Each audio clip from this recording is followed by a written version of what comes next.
Hey there guys, as promised, here comes the first video of RDJ custom dioramas.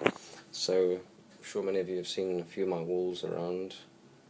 There's another one over there. This is the latest one we're working on.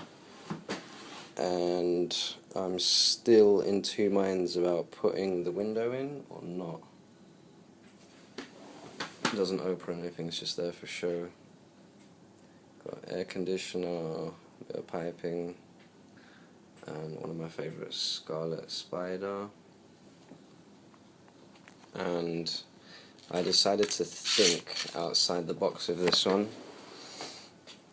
I haven't seen anyone else do this before, so I thought, let's be the first. There's our fridge.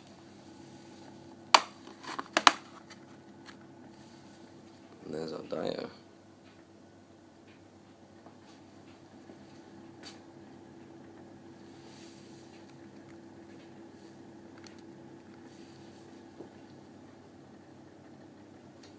Alright guys, I'll have another one for you tomorrow.